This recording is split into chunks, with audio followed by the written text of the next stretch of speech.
छोटे छोटे बच्चों को भी अहंकार पकड़ना शुरू होता है और वहीं से गांठ पड़नी शुरू होती। और मां बाप भी अहंकार को पकड़ाते हैं, जहर पिलाते, कुछ करके दिखाना।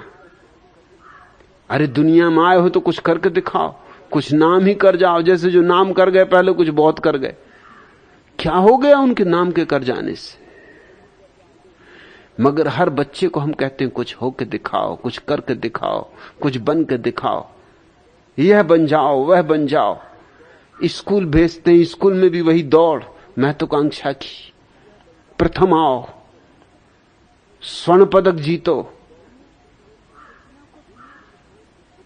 कुछ ना कुछ दुनिया के सामने अपने अहंकार को घोषणा देनी। इससे ग्रंथियां पैदा होती, गांठें पैदा होती।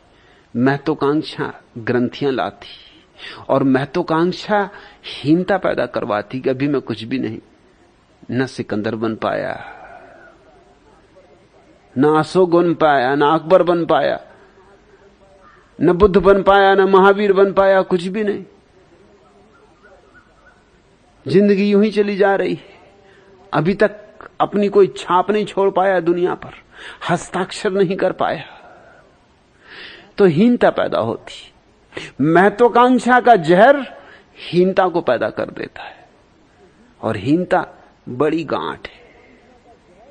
फिर आदमी धन से, पद से, प्रतिष्ठा से, किसी भी तरह से, अगर अच्छी तरह से न मिले तो गलत तरह से, चोरी से, बेईमानी से, गुंडागर्दी से, अगर यूं प्रसिद्धि न मिले तो फिर आदमी कुछ भी साधन अख्तियार कर लेता है। फिर साध्यों की फिक्र नहीं रह जाती कि वो शुभ साधन से ही मिलने चाहिए।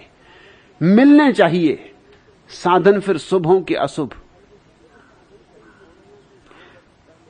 कैलिफोर्निया में 2 वर्ष पहले एक आदमी ने 7 हत्याएं की 2 घंटे के भीतर। जो मिला उसको शूट कर दिया, ये भी नहीं देखा किसको शूट कर रहा है। पीछे से भी मार दी गोली लोगों को, उनका चेहरा भी नहीं देखा था पहले कभी। उस पर जब अदालत में मुकदमा चला तो मजिस्ट्रेट भी हैरान था। उसने पूछा कि तुमने ये किया क्यों? अरे लोगों को कोई दुश्मनी होती तो कोई किसी को मारता है, समझ में आता, कोई तर्क है। तुमने तो ऐसे आदमियों को मारा जिनको तुमने जिंदगी में पहले देखा भी नहीं था। इसमें एक आदमी तो पहली दफे ही कैलिफोर्निया आया था और उसको तुमने चेहरा भी नहीं देखा था, पीछे से गोली मार दी। उस आदमी ने कहा मुझे इसकी कोई फिक्र नहीं, मैं अपनी तस्वीर अखबारों में देखना चाहता। अरे जिंदगी यूं ही चली जा रही, कोई चर्चा ही नहीं। आज हर जवान पे मेरा नाम है, गांव की चर्चा में हूं, जो देखो मेरी बात कर रहा है। जिंदगी सफल हो गई, अब फांसी लगे कोई फिक्र नहीं, उसकी भी चर्चा होगी। मर जाऊंगा मगर याद छोड़ जाऊंगा। जॉर्ज बर्नार्ड शॉ को जब नोबेल प्राइज मिली तो उसने इंकार कर दिया लेने से। वो पहला आदमी था इंकार करने वाला। एक तो नोबेल प्राइज का मिलना, सारी दुनिया में चर्चा हुई। प्रथम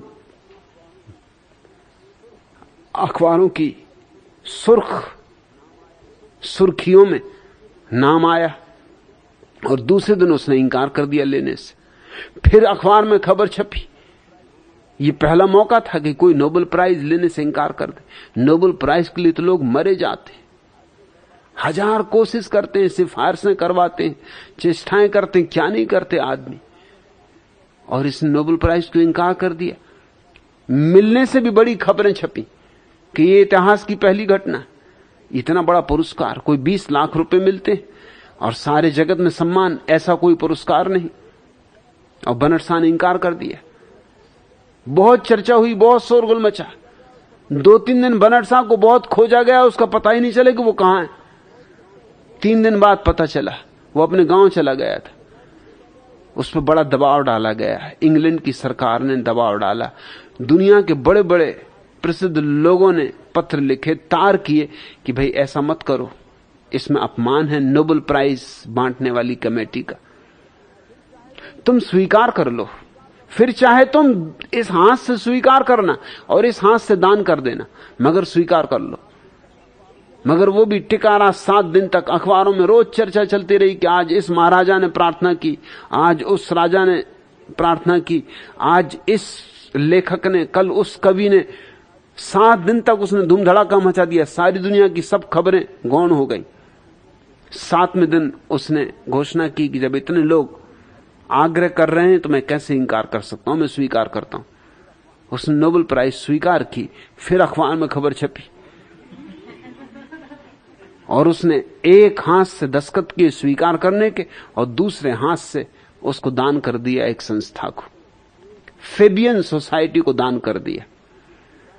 फिर अखबारों में खबर छपी कि उसने स्वीकार किया, मगर अद्भुत दानी कि 20 लाख रुपए यूं दान कर दिए कि 2 पैसे भी आदमी देने में सोचता है, 20 लाख रुपए देने में। और आज के 20 लाख नहीं, उस दिन के 20 लाख बहुत थे। आज का तो 1 करोड़ रुपया भी उनसे कम है। उस दिन के 20 लाख रुपए आज के करोड़ रुपए से भी ज्यादा थे। कुछ चीजों के दाम तो 700 गुने ज्यादा हो गए हैं उस दिन से अब तक। रुपए की तो कीमत ही गिरती चली गई। रुपए का तो कोई मूल्य नहीं रहा।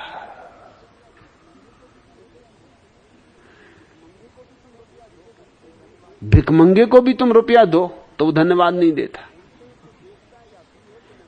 उल्टे उसको देखता है कि असली है कि नकली। मतलब तुम पे एहसान कर रहा है स्वीकार करके। अखबार में खबरें छपी, बहुत खबरें छपी, और फिर पता चला कि वो फेबियन सोसाइटी जो थी वो जॉर्ज बर्नार्ड शॉ की बनाई हुई एक छोटी सी समिति थी, जिसके वही अध्यक्ष थे और वही सदस्य थे एकमात्र, और कोई भी नहीं।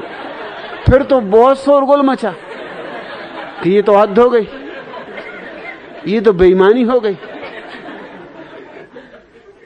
यूं 15 दिन तक उस आदमी ने सारी दुनिया को उलझाए रखा, और 16वें दिन उसने घोषणा कर दी कि इसमें क्या संकोच की बात है।